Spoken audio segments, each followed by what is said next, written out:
मैं doctor R के पुरोहित, आपका स्वागत है। आज दो विषयों पर चर्चा करेंगे।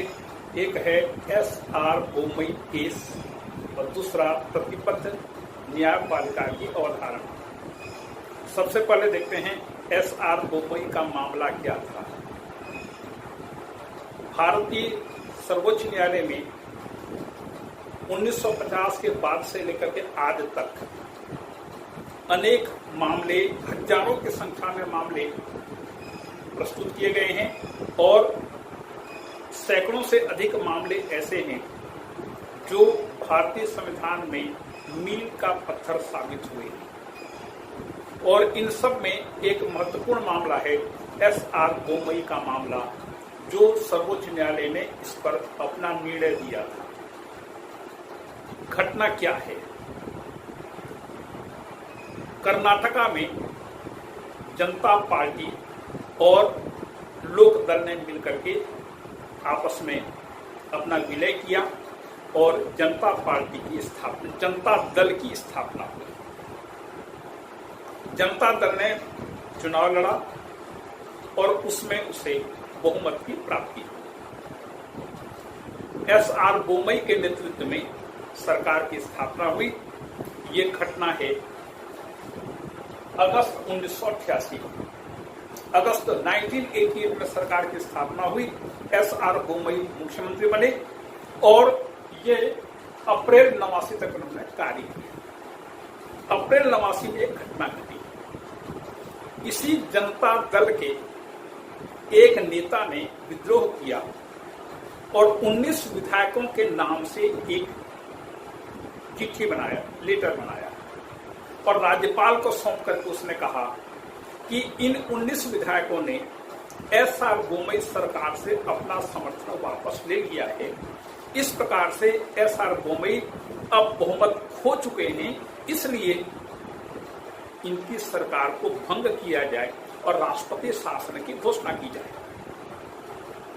जब बोम्मई जी को सूचना दी गई तो बोम्मई जी ने कहा, यदि ऐसी बात कही जा रही है तो मैं सदन की बैठक बुला करके अपना बहुमत साबित कर सकता हूं और यदि साबित नहीं कर पाया तो आप मुझे हटा सकते हैं। लेकिन राज्यपाल पी वेंकट सुब्बैया ने बोम्मई को कोई चांस नहीं दिया और उन्होंने राष्ट्रपति को अपना प्रतिवेदन भेज दिया कि बोम्मई सरकार ने अपना बहुमत खो दिया है। राष्ट्रपति ने राज्यपाल की रिपोर्ट के आधार पर बोम्मई सरकार को बर्खास्त कर दिया और विधानसभा को भी भंग कर दिया। तब एस.आर. बोम्मई ने कर्नाटका उच्च न्यायालय में याचिका दायर की। कर्नाटका हाई कोर्ट ने इस याचिका को अस्वीकृत कर दिया और आखिरकार एस.आर. बोम्मई को सर्वोच्च न्यायालय में याचिका पेश करनी पड़ी। लेकिन सर्वोच्च न्यायालय में जब अप्रैल 1989 में या मई 1989 में जब याचिका पेश की गई तो सर्वोच्च न्यायालय ने उसी समय निर्णय नहीं दिया, अपितु इस याचिका पेश करने के 5 साल के बाद 1994 में सर्वोच्च न्यायालय ने अपना निर्णय दिया। 1994, यदि 1989 में ही यह निर्णय दे देता सर्वोच्च न्यायालय तो ज्यादा परेशानी की बात नहीं थी। लेकिन उसने 5 साल लगा दिए पूरी सुनवाई करने और निर्णय देने में, और उसने अपने निर्णय में कुछ ऐसी महत्वपूर्ण बातें कही जो आज की तिथि में भी अनुच्छेद 356 को लागू करने के लिए दिशा निर्देश का काम करते हैं। तो अनुच्छेद 356 के अंतर्गत जब राज्यों में संवैधानिक संकट की घोषणा की जाती है, उस संदर्भ में ये न्यायालय का निर्णय बहुत ही महत्वपूर्ण माना जाता है। और आप मानकर चलिए कि 1994-95 के बाद केंद्र सरकार ने 356 को लागू करने में बहुत ज्यादा सावधानी बरता है और 356 का दुरुपयोग बहुत सीमा तक कम हो गया है। सर्वोच्च न्यायालय ने अपने निर्णय में क्या कहा उसको देखिएगा। सबसे पहले उसने बात कही कि 356 अनुच्छेद 356 के अंतर्गत जो संवैधानिक संकट की घोषणा की जाती है, तो अनुच्छेद 356 लागू करने के लिए युक्ति युक्त कारण होना चाहिए। मतलब राज्यपाल ने रिपोर्ट भेज दिया राष्ट्रपति को, और राष्ट्रपति ने जैसे ही रिपोर्ट देखा उसने बिना कुछ सोचे समझे राष्ट्रपति शासन की घोषणा कर दिया, निर्वाचित सरकार को भंग कर दिया, विधानसभा को विघटित कर दिया। ऐसा नहीं चलेगा। मतलब कि जिन कारणों के आधार पर राष्ट्रपति ने किसी प्रांत में संवैधानिक संकट की घोषणा की है, उन कारणों की न्यायिक समीक्षा की जा सकती है। केवल रिपोर्ट दे देने से नहीं बनेगा, या राष्ट्रपति को किसी अन्य स्रोतों से जानकारी मिल जाए, उसके आधार पर राष्ट्रपति संतुष्ट हो जाए और घोषणा कर दे, ऐसा नहीं चलेगा। युक्त कारण होना चाहिए, उचित कारण होना चाहिए, मनमानी बिल्कुल नहीं चलेगी। दूसरी चीज, 356 लागू करने की न्यायिक समीक्षा की जा सकती है। न्यायिक समीक्षा, जुडिशियल रिव्यू की जा सकती है। मतलब यदि मान लीजिए राष्ट्रपति अर्थात केंद्र सरकार ने गलत आधारों पर या मनमाने तरीके से किसी प्रांत में राष्ट्रपति शासन की घोषणा की है, तो उसको निरस्त किया जा सकता है।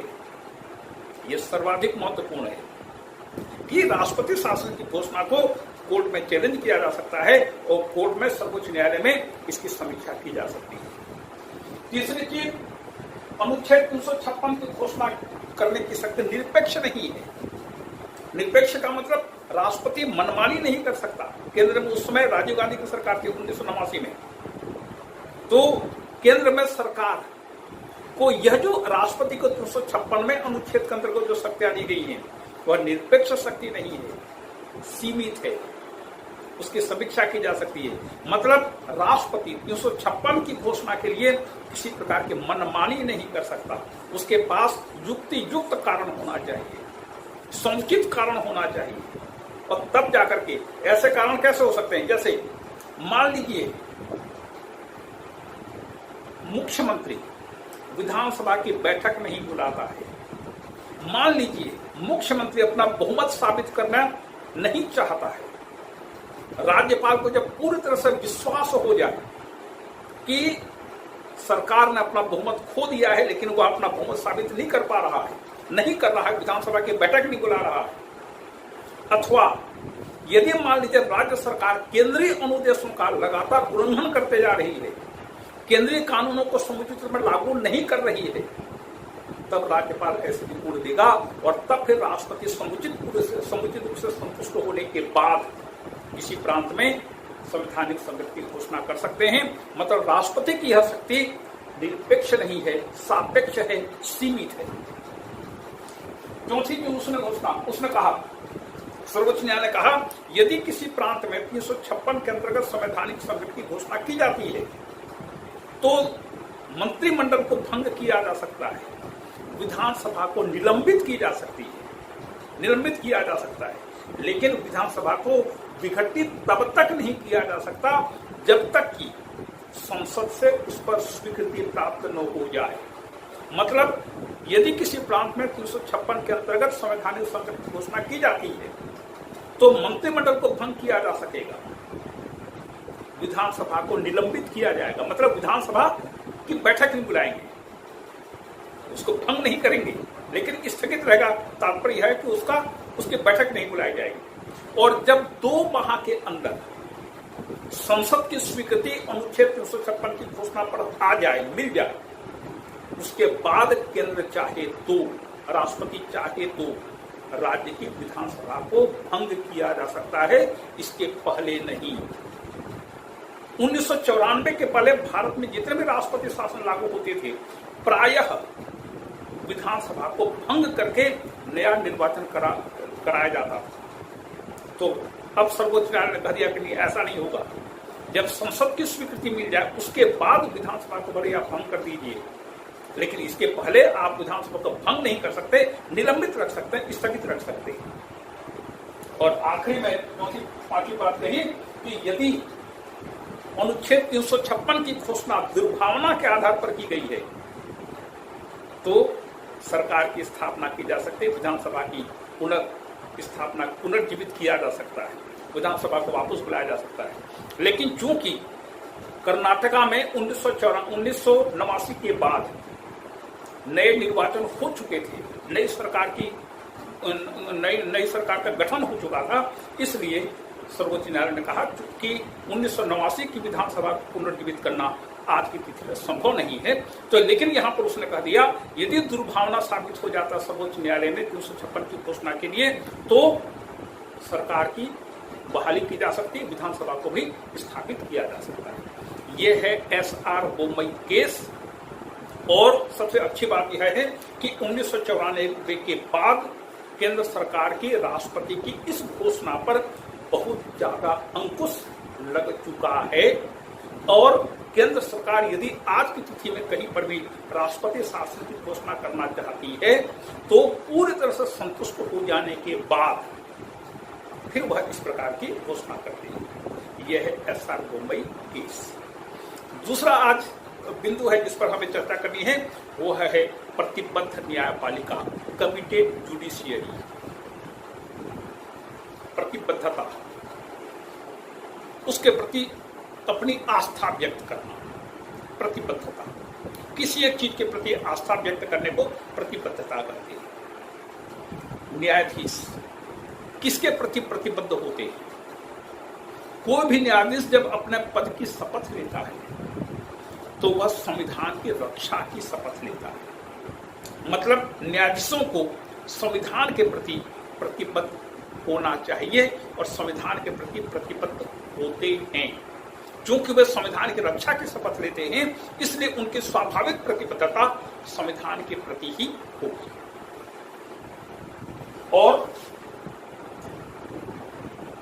न्यायाधीशों को व्यक्तिगत विचारों से, निजी मान्यताओं से, नैतिक मान्यताओं से, पक्षपातपूर्ण विचारों से या अन्य प्रकार के विचारधाराओं से मुक्त रहना चाहिए ताकि वे किसी भी मामले का निर्णय करते समय शुद्ध विवेक और कानून के आधार पर, शुद्ध विवेक के आधार पर कानून की विवेचना करें, संविधान के अनुसार कानून की विवेचना करें और अपना न्याय दें। लेकिन मान लीजिए यदि न्यायाधीश किसी वस्तु विशेष के प्रति प्रतिबद्ध हो जाते हैं तो ऐसी स्थिति में उनसे ईमानदारी की अपेक्षा नहीं की जा सकती। लेकिन आज के जमाने में एक नई विचारधारा प्रतिबद्ध न्यायपालिका की चल पड़ी है। क्यों? कोई भी सरकार जब सत्ता प्राप्त करती है तो सरकार में बैठने वाले लोग किसी प्रकार के नियंत्रण को या अंकुश को स्वीकार नहीं करते। वो चाहते हैं कि उन्होंने जो निर्णय ले लिया वही अंतिम होना चाहिए और उसको उल्लंघन करने का, उसको निरस्त करने का अधिकार किसी के पास में नहीं होना चाहिए। मतलब सरकार सर्वोपरि है, व्यवस्थापिका, न्यायपालिका, इसका कोई अर्थ नहीं है। इन सब का दायित्व है कि वे सरकार के कार्यों का, सरकार की नीतियों का, सरकार के द्वारा बनाए गए कानूनों का समर्थन करें, उसका पालन करें और उसके प्रति अपनी प्रतिबद्धता दिखाएं। सरकार चाहती है, मतलब जब कोई न्यायालय या न्यायाधीश या सर्वोच्च न्यायालय या अन्य न्यायालय सरकार की नीतियों का समर्थन करते हैं, सरकार की नीतियों को कानून और संविधान के अनुकूल घोषित करते हैं, सरकार की नीतियों के प्रति अपनी प्रतिबद्धता दिखाते हैं, तो उसे प्रतिबद्ध न्यायपालिका कहते हैं। ये उचित नहीं है, क्योंकि सरकारें बनती हैं, बिगड़ती हैं, आती हैं, जाती हैं, लेकिन संविधान अपनी जगह पर अटल रहता है। न्यायालय भी अपनी जगह पर स्थिर रहता है। जिस तेजी से सरकारें बदलती रहती है उस तेजी से न्यायाधीश नहीं बदलते। सरकारों का कार्यकाल 5 वर्षों होता है। कोई आवश्यक नहीं कि अगले बार के चुनाव में वही राजनीतिक दल को सरकार बनाने का मौका मिले। कोई जरूरी नहीं कि उसको बहुमत ही मिलेगा अगले बार भी। लेकिन न्यायपालिका के न्यायाधीश 65 वर्ष की आयु तक अपने पद पर काम करते हैं। तो सरकारें आती हैं, जाती हैं, और यदि सरकारें, कोई भी सरकार आई, किसी भी दल की सरकार बने, यदि वे मनमानी करने लगे, अपने दलगत नीतियों को लागू करने की कोशिश करें, अपने निरंकुशता की स्थापना करें क्योंकि उनके पास बहुमत है और उन पर कोई नियंत्रण भी न हो, तो संविधान को समाप्त होने में कोई समय नहीं लगेगा। संविधान कभी भी खत्म हो जाता है, हो सकता है। तो इसलिए न्यायपालिका के न्यायाधीशों को या न्यायपालिका को संविधान के प्रति प्रतिबद्ध होना चाहिए, किसी दल के प्रति प्रतिबद्ध नहीं होना चाहिए।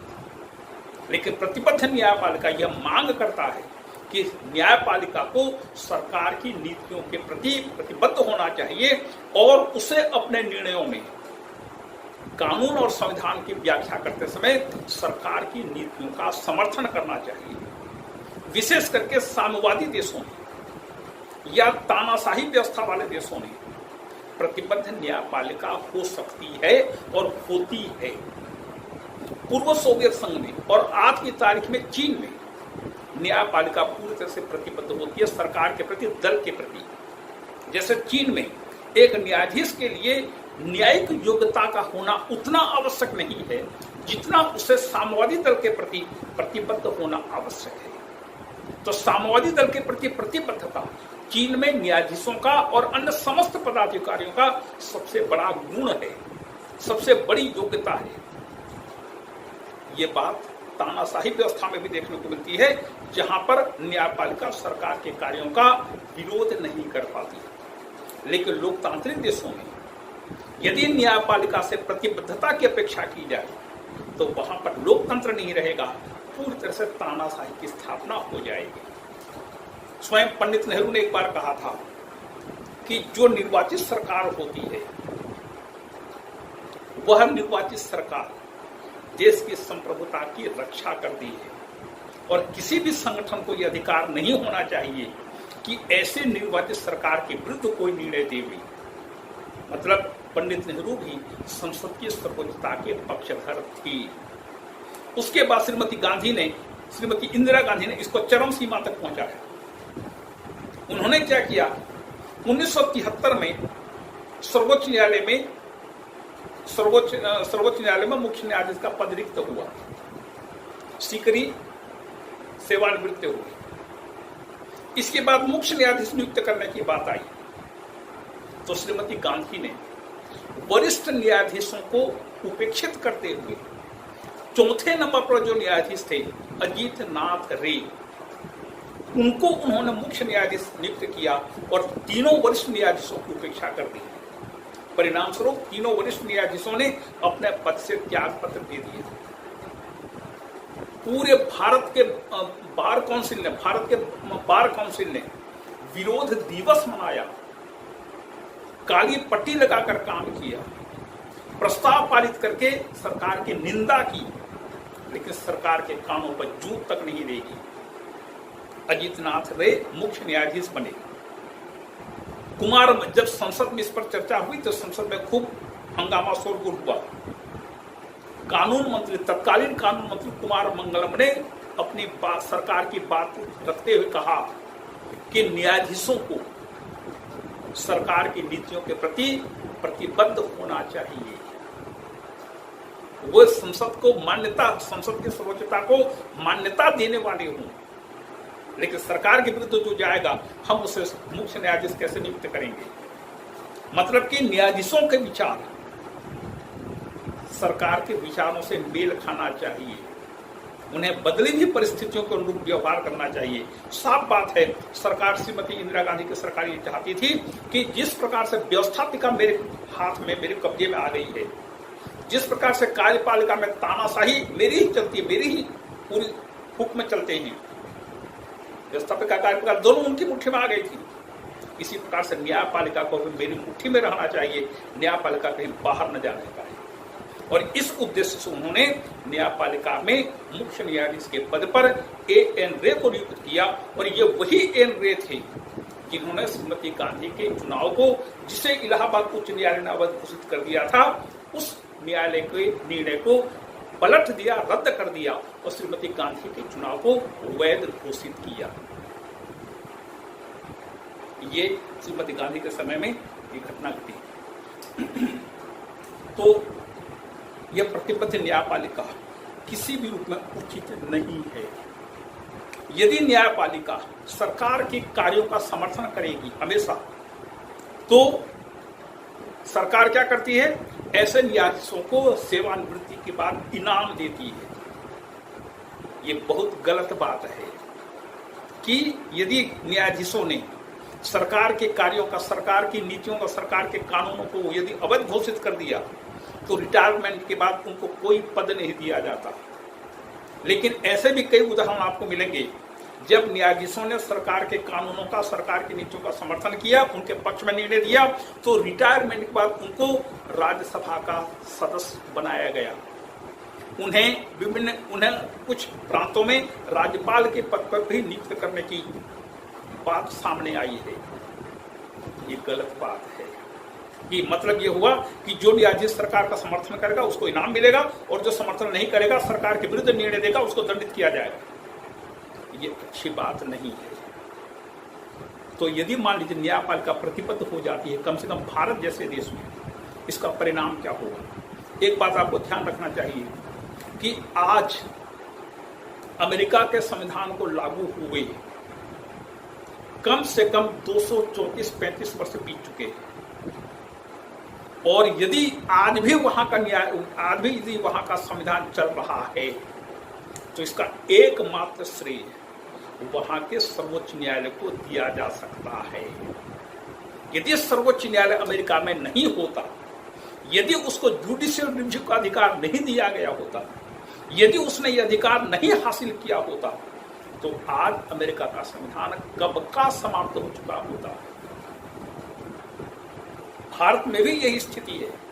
यदि भारत में सर्वोच्च न्यायालय को जुडिशियल रिव्यू का अधिकार आप नहीं देते हैं, या दिए गए अधिकार को आप हटा देते हैं, उसकी शक्तियों को कम कर देते हैं, तो संविधान कब समाप्त हो जाएगा आप कुछ नहीं कह सकते। और आज भी यदि संविधान भारत का चल रहा है, संविधान को युगानुकूल यदि किसी ने बनाया है, तो वह सर्वोच्च न्यायालय है। तो सर्वोच्च न्यायालय के कारण ही आज संविधान चल रहा है। यदि मान लीजिए प्रतिबद्ध न्यायपालिका की स्थापना की जाती है तो परिणाम क्या होगा, दुष्परिणाम क्या होगा, उसको देखें। सबसे पहली बात कि लोगों का न्यायपालिका पर विश्वास खत्म हो जाएगा, क्योंकि जो सरकारी दल में होंगे, जो सरकारी दल के समर्थक होंगे, उनकी वाहवाही हो जाएगी, और जो इसका विरोध करेगा उसे न्याय नहीं मिलेगा। आज भी भारत में लोगों के मन में यह धारणा है कि यदि मुझे कहीं दूसरे जगह से मुझ पर अत्याचार हुआ, मुझ पर अन्याय हुआ, तो न्यायालय मेरे अधिकारों की रक्षा करेगा, मुझे न्याय देगा। मतलब न्यायपालिका से अभी भी लोगों का विश्वास उठा नहीं है। यद्यपि कई इसमें बिंदु पर तो लगाए जा सकते हैं, लेकिन अभी भी लोगों का न्यायपालिका पर विश्वास है। लेकिन प्रतिबद्ध न्यायपालिका यदि लागू किया जाती है, यदि हो जाता है, तो फिर लोगों का विश्वास न्यायपालिका से हमेशा के लिए उठ जाएगा। दूसरा, संविधान ध्वस्त हो जाएगा। जो संघात्मक व्यवस्था की स्थापना की गई है, संघ राज्य संबंधों की बात आती है, मतलब कि यदि प्रतिबद्ध न्यायपालिका की स्थापना हो जाती है, यदि न्यायपालिका प्रतिबद्ध हो जाती है, तो हमेशा वे संघ सरकार का समर्थन करेंगे। प्रांतीय सरकारें छटपटाती रहेंगी, लेकिन उनके साथ न्याय नहीं हो पाएगा। राज्य सरकारें तब तक सुरक्षित रहेंगी जब तक कि केंद्र सरकार को उनको समर्थन प्राप्त है। और कोई भी राज्य सरकार, जैसे आज की तारीख में कई बार ऐसे होता है कि राज्य सरकारें केंद्र सरकार के विरुद्ध मामले ले जाती है सर्वोच्च न्यायालय में, और यदि राज्य सरकारों की हार हुई लगातार, यदि केंद्र सरकार की हमेशा विजय हुई और सर्वोच्च न्यायालय ने केंद्र सरकार की बातों को सही ठहराया हमेशा, तो राज्य सरकारों का भी विश्वास न केवल न्यायपालिका पर छूट जाएगा, अब तो भारतीय संघीय व्यवस्था भी समाप्त हो जाएगी। संविधान स्थित जो नियंत्रण और संतुलन की अवधारणा है कि तीनों अंग अपने अपने क्षेत्र में अपना अपना काम करेंगे, एक दूसरे के हस्तक्षेप संवैधानिक तौर पर करेंगे, ये जो नियंत्रण और संतुलन की अवधारणा है वो पूरी तरह से समाप्त हो जाएगी और प्रजातंत्र खत्म हो जाएगा। कुछ भी नहीं बचेगा, क्योंकि बहुमत दल को अत्याचार करने का मौका मिल जाएगा। इसके बाद बहुमत दल की मनमानी स्थापित हो जाएगी। कैसे? हमको इसका अनुभव है।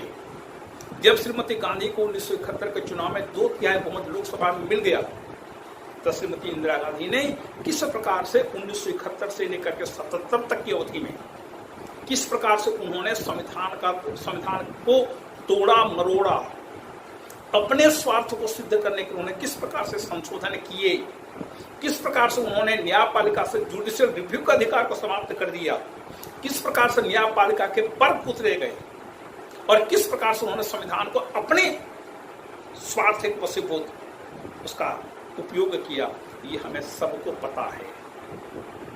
तो इसलिए बहुमत दल की मनमानी स्थापित हो जाएगी, प्रधानमंत्री तानाशाह बन जाएगा, उस पर नियंत्रण नहीं हो पाएगा और फिर निरंकुशता को रोकना मुश्किल हो जाएगा। किसकी निरंकुशता को? सरकारी दल की या सरकार में जो भी दल रहेगा उसकी मनमानी को, उसकी निरंकुशता को रोकना मुश्किल हो जाएगा। मतलब पूरी बातें खत्म, न संविधान रहेगा, न प्रजातंत्र रहेगा, न संघात्मक व्यवस्था रहेगी, न नागरिकों का मौलिक अधिकार रहेंगे। मतलब सरकार जो करे सब सही है, देश कैसे चलेगा? और इस प्रकार से प्रतिपक्ष न्यायपालिका की धारणा कम से कम प्रजातांत्रिक देशों में किसी भी रूप में स्वीकार्य नहीं है। न्यायाधीशों को, प्रत्येक व्यक्ति को संविधान के प्रति प्रतिबद्ध होना चाहिए, किसी दल के प्रति नहीं। इसी में देश की भलाई है। इसी के साथ ये चर्चा समाप्त हुआ। आपको धन्यवाद।